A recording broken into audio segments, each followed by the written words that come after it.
When I called my son Caleb about his wedding, my daughter-in-law, Brianna, snatched the phone and sneered, "Oh, that was yesterday, old man. We only invited people who actually matter." Her words hit me like a freight train. People who matter. For 3 years, I had drained $41,000 of my life savings, foolishly believing I was buying love and respect. But in that moment, staring at the pure contempt in her eyes, something inside me shattered. The naive old man who kept writing checks was dying. In his place, something far more dangerous was awakening. After all, what's more terrifying than a man who has nothing left to lose? Have you ever experienced being ignored by a loved one like this? Share in the comments where you heard this story and let me know how you would react in Grant's situation. When I picked up the phone that Tuesday afternoon to ask my son Caleb about his wedding plans, I never expected my world to shatter into 1,000 pieces. The Arizona sun was blazing through my living room window in Phoenix, casting long shadows across the empty house that had become my prison of loneliness since my wife Margaret passed 3 years ago. "Dad," Caleb's voice sounded nervous, distant. "Hey son, I was just wondering when you and Brianna were planning the ceremony. I want to make sure I have the right suit ready, maybe help with some of the arrangements." The phone was suddenly snatched away. Brianna's voice cut through the line like a rusty blade dripping with contempt I had never heard directed at me before. "Oh, we got married yesterday, old man.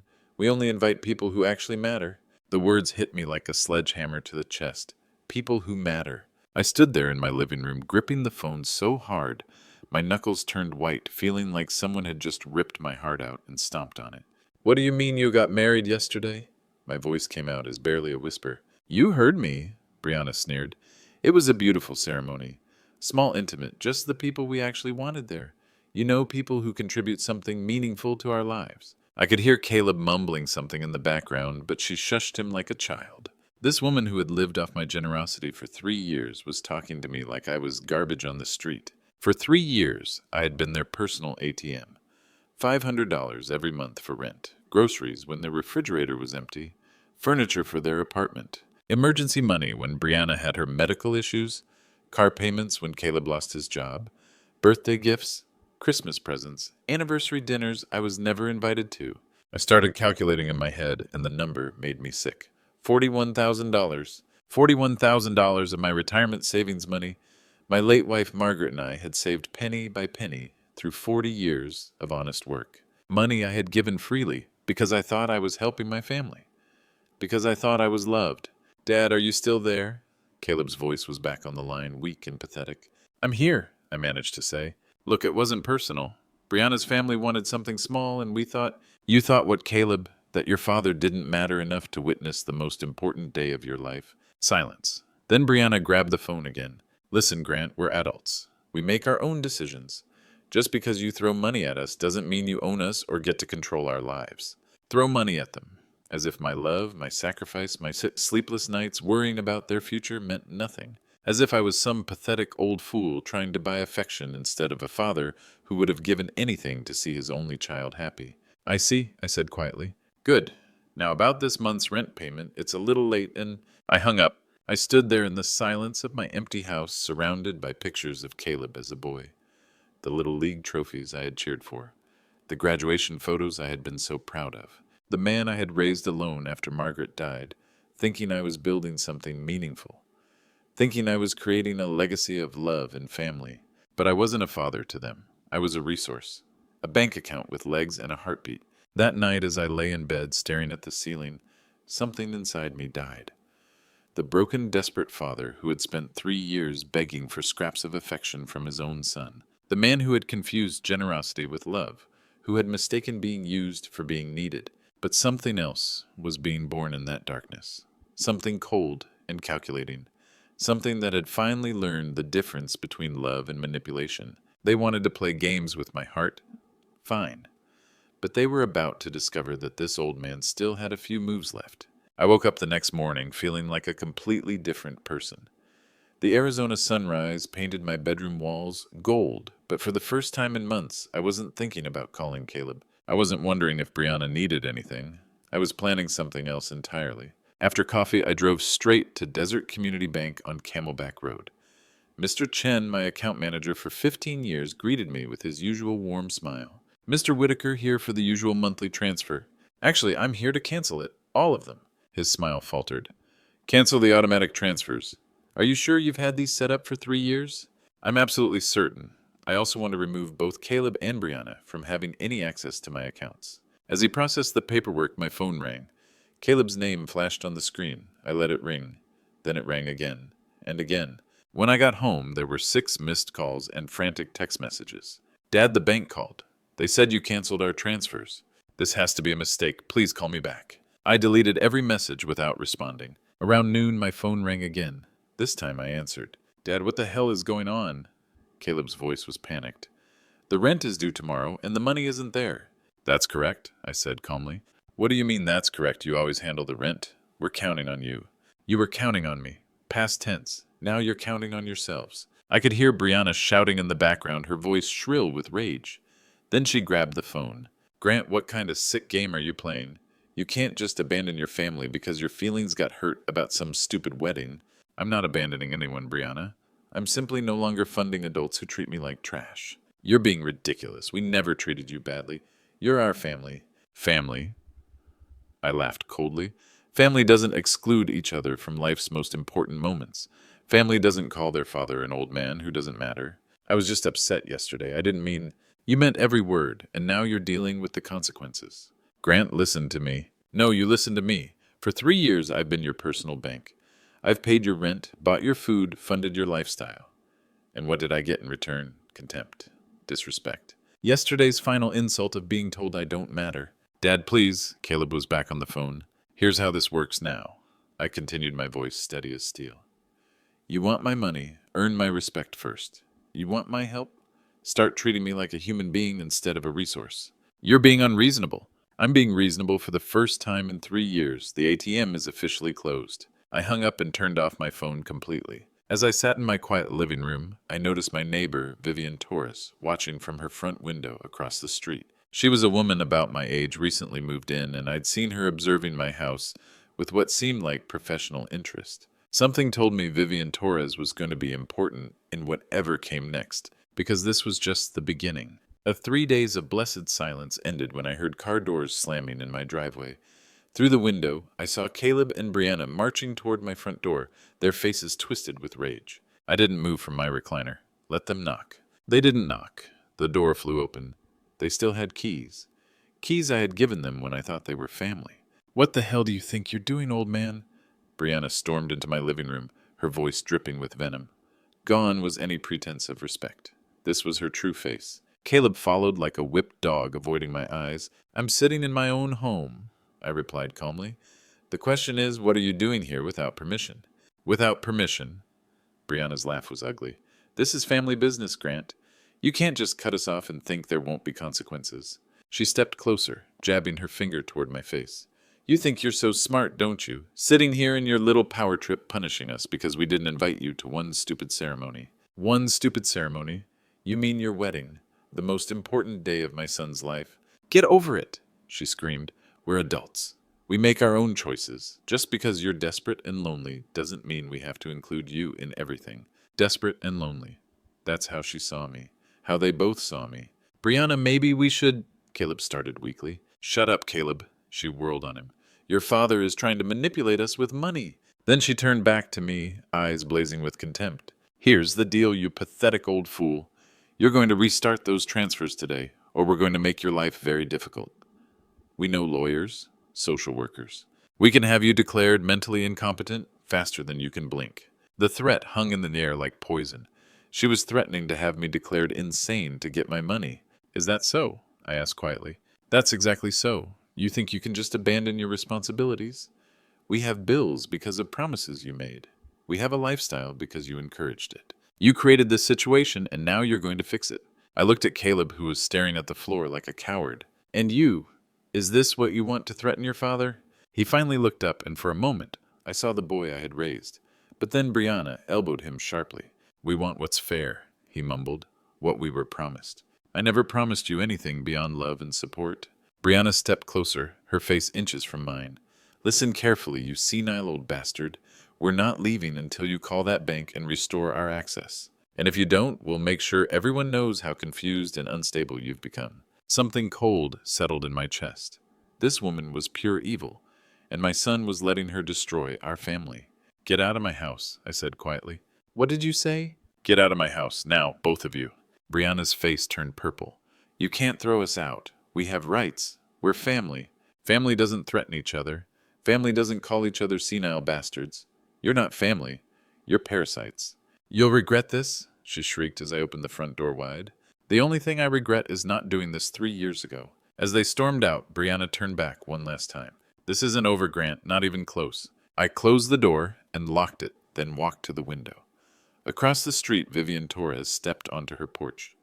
She had been watching the whole thing.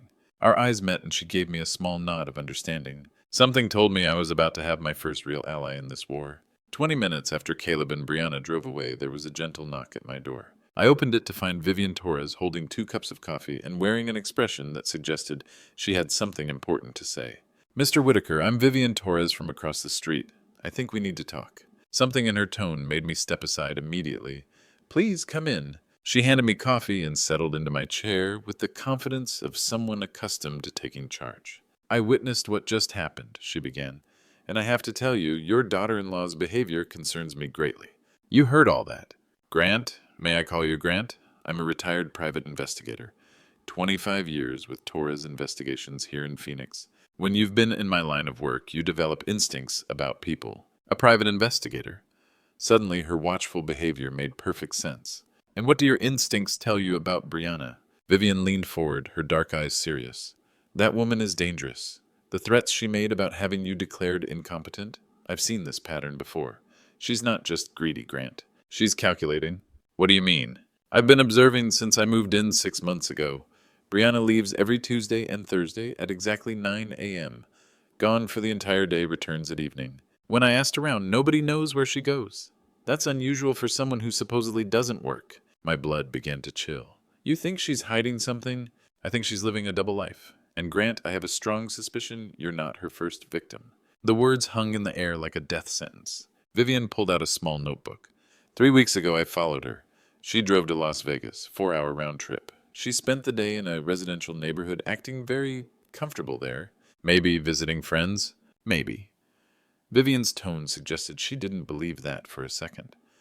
But the way she moved around that house, the way she interacted with certain people there, it was like she belonged, like she had another life entirely. The coffee cup trembled in my hands. Are you saying she's not who she claims to be? I'm saying there are pieces of Brianna's story that don't add up. And in my experience, when someone works that hard to keep secrets while draining an elderly person's bank account, those secrets are usually explosive. I felt something I hadn't experienced in years, hope mixed with righteous anger. What do you propose we do? We get proof. Real, solid, undeniable proof of who Brianna really is and what she's been hiding. Then we expose her for whatever fraud she's running. You'd be willing to help me? Grant, I've been retired for 2 years and bored out of my mind.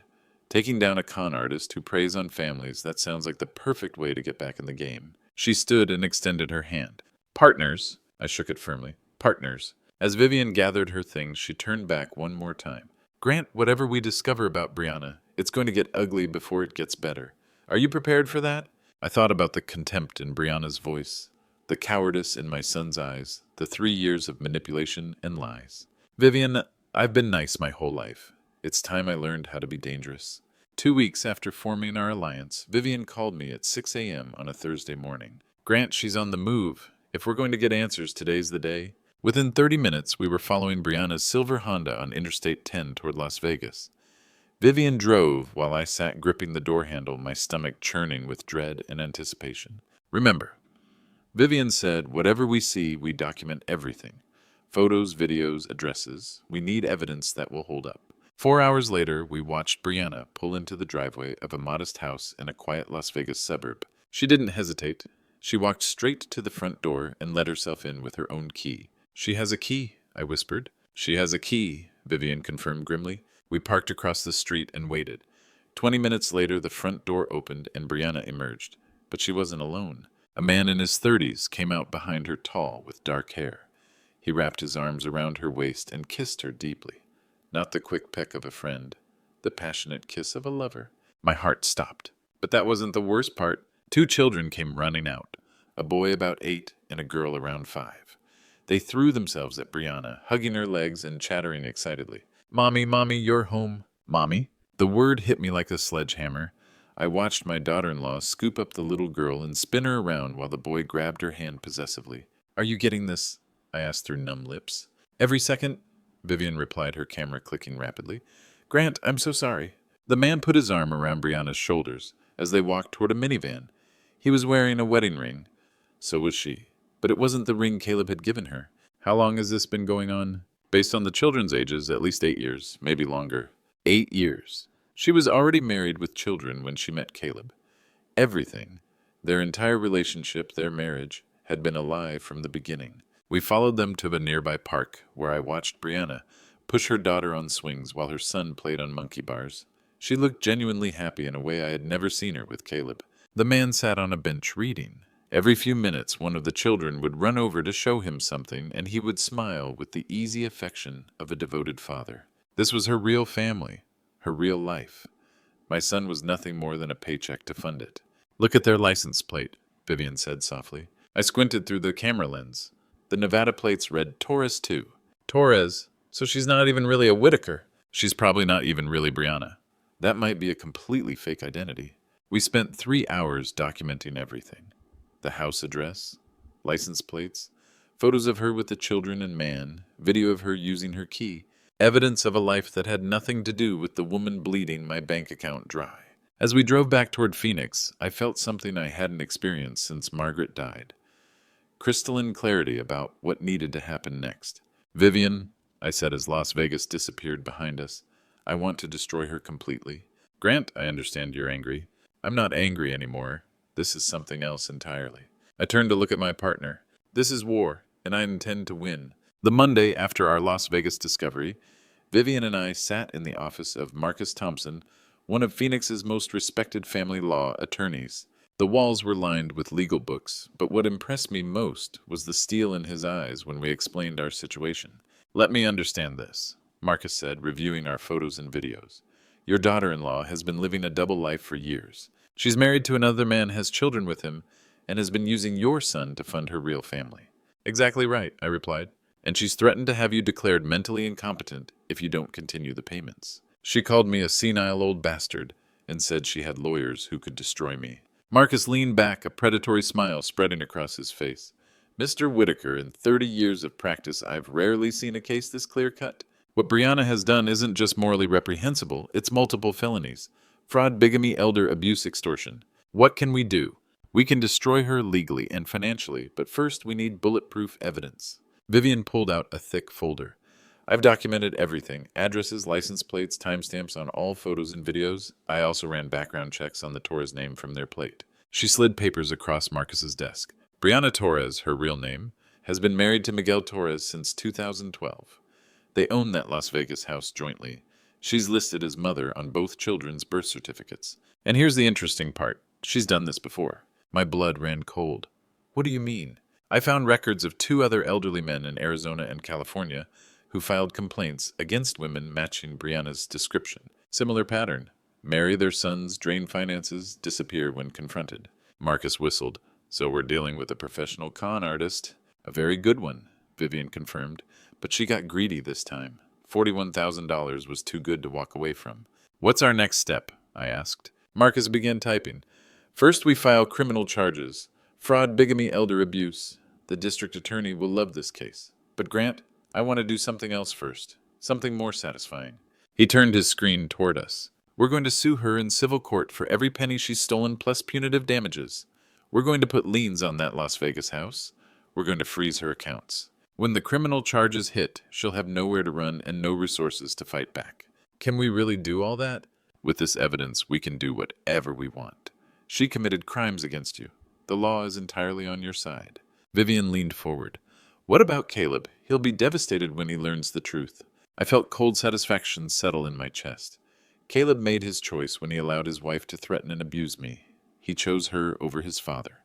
Now he lives with the consequences. Marcus nodded approvingly. "Here's what we do. Tomorrow we file the civil suit. Wednesday we submit the criminal complaint. By Friday, Brianna Torres will discover that the senile old bastard she tried to intimidate has very sharp teeth." As we left Marcus's office, Vivian put her hand on my arm. "Grant, once we start this, there's no going back." "Are you absolutely sure?" I thought about Brianna's contempt, her threats, her lies. I thought about my son's cowardice and betrayal.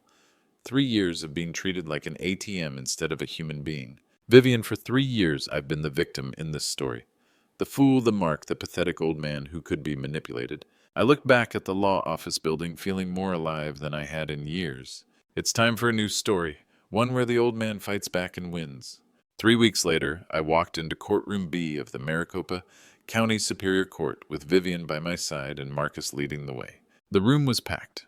Local media had picked up the story of the elderly man fighting back against family fraud. Across the aisle, Brianna sat with her public defender, still playing the innocent daughter-in-law. She was dressed conservatively, trying to look sympathetic, but I could see panic in her eyes when she spotted me. Caleb sat behind her, looking like a broken man. He hadn't spoken to me since the charges were filed. Judge Patricia Williams, a stern woman with silver hair and sharp eyes, had a reputation for being tough on elder abuse cases. "Mr. Thompson, you may present your case," she said. Marcus stood with the confidence of a man holding a royal flush. "Your Honor, this case is about systematic abuse of a 78-year-old widower by a woman who isn't who she claims to be. The defendant, Brianna Torres, not Whitaker, has been living a double life for over 8 years." He gestured toward our evidence table. "We will prove the defendant is married to another man, has 2 children with him, and has used the plaintiff's son in a fraud scheme costing over $41,000. Then Marcus began presenting our evidence. First came the Las Vegas photos. The courtroom fell silent as images of Brianna with her real husband and children filled the large screen. Her kissing Miguel Torres, playing with children who called her mommy, using her key to enter their house. "Objection," her public defender called desperately. "Overruled," Judge Williams said coldly. "The photos show relevant fraud evidence." Next came financial records. Marcus methodically went through every transfer, every bill, every emergency I had funded. The numbers painted a clear picture of systematic exploitation. But the moment that broke Brianna was when Marcus played the audio recording. "This recording was made during a confrontation at Mr. Whitaker's home," Marcus announced. Brianna's voice filled the courtroom. "Listen carefully, you senile old bastard. We're not leaving until you call that bank and restore our access. And if you don't, we'll make sure everyone knows how confused and unstable you've become." Judge Williams' expression hardened. People in the gallery gasped. Brianna buried her face in her hands, finally understanding her game was over. "I call Grant Whitaker to the stand," Marcus announced. I walked to the witness stand with my head high. For 3 years I had felt powerless. Today I felt like a giant. "Mr. Whitaker, how did you feel discovering your daughter-in-law's deception?" "I felt like a fool," I said clearly. "But more than that, I felt angry. Not just about the money, though $41,000 is my entire retirement cushion. I felt angry about the lies, the manipulation, the way she made me feel worthless while stealing from me to support her real family." "And how do you feel now?" I looked directly at Brianna, still hiding behind her hands. "I feel like I finally have my dignity back." When her lawyer tried to cross-examine me, he had nothing. No defense, no explanation, no way to counter our mountain of evidence. Judge Williams didn't deliberate long. "In 30 years on this bench, I have rarely seen such clear-cut elder abuse and fraud. Ms. Torres, you have systematically deceived and exploited a vulnerable elderly man while destroying multiple families." She turned to face Brianna directly. "I find you guilty on all counts. You are sentenced to 5 years in state prison and ordered to pay full restitution of $41,000 plus punitive damages totaling $200,000. The gavel came down like thunder. As bailiffs led Brianna away in handcuffs, she finally looked at me.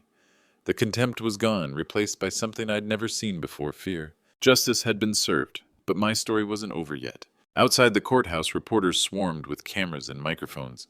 When one asked how I felt, I looked straight into the camera.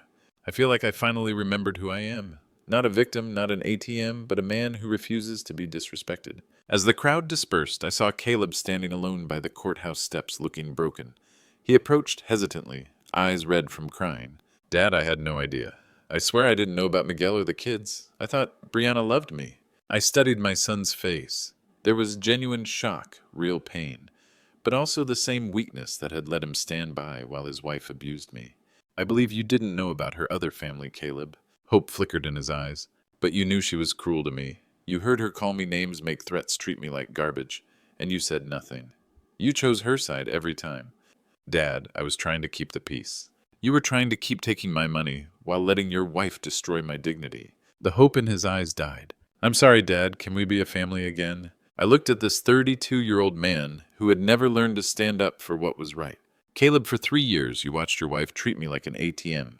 You never defended me. When she threatened to have me declared insane, you stood there like a coward. I know I messed up, but there is no but, son. You made your choice. You chose her over me. Money over family. Easy over right.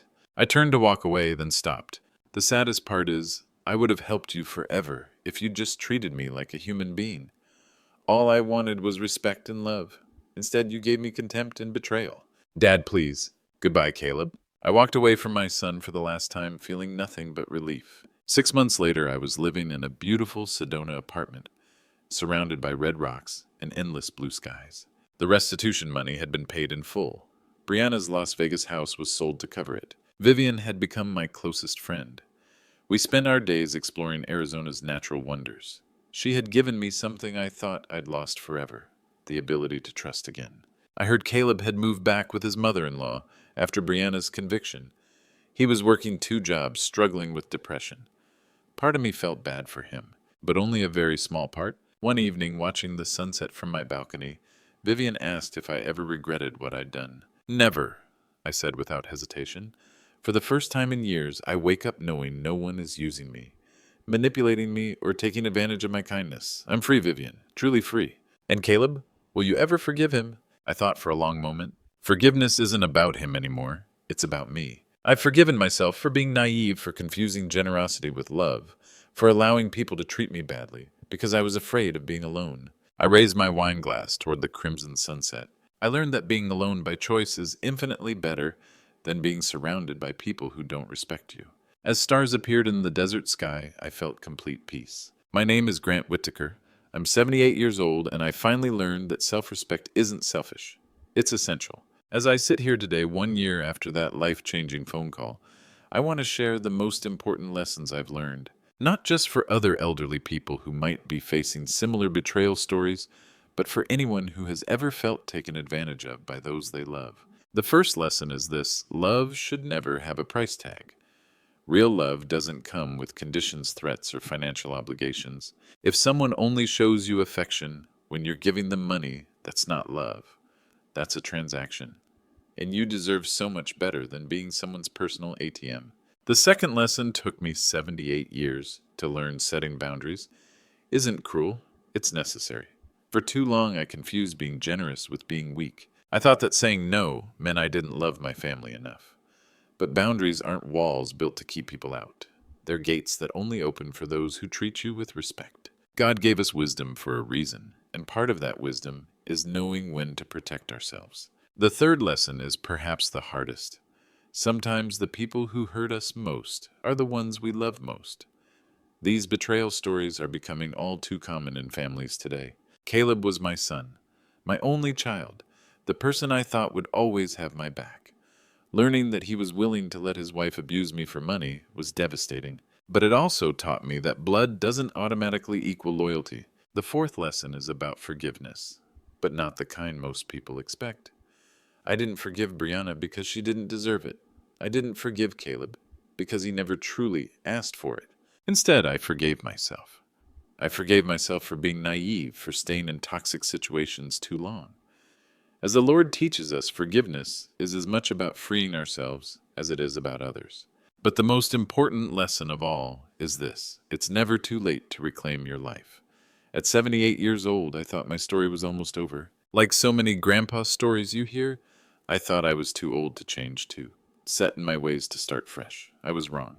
The day I decided to stop being a victim and start being a fighter was the day my real life began. Today I wake up every morning in my beautiful Sedona apartment, surrounded by friends who value me for who I am, not what I can give them. I travel when I want, spend my money on things that bring me joy, and sleep peacefully, knowing that no one is scheming to take advantage of my kindness. Vivian and I have started a support group for elderly people dealing with family financial abuse. We call it Silver Warriors because we've learned that age doesn't make you weak. Experience makes you dangerous to those who would try to exploit you. We share grandpa stories and grandma stories of triumph, showing that it's never too late to fight back. If you're listening to this and recognizing yourself in these betrayal stories, Please hear this. You have more power than you think. You have more options than they want you to believe. And you deserve more respect than they're giving you. Trust in God's plan for your life because He doesn't want you to live in misery and abuse. Don't wait until you're 78 to learn what I learned. Don't spend years funding people who see you as a resource instead of a person. Don't let anyone convince you that love means accepting abuse. Your money is yours. Your dignity is yours. Your peace of mind is yours. And anyone who tries to take those things from you isn't family. They're thieves wearing familiar faces. Stand up. Fight back. Reclaim your life. Unlike the typical grandpa stories where we just accept our fate, you can choose to be the hero of your own story. Because respect isn't bought. It's earned. And love without respect isn't love at all. My name is Grant Whitaker, and this is my story of learning that sometimes the greatest act of love is loving yourself enough to say, enough. If this story resonated with you, please share it with someone who might need to hear it. And remember, it's never too late to become the hero of your own story.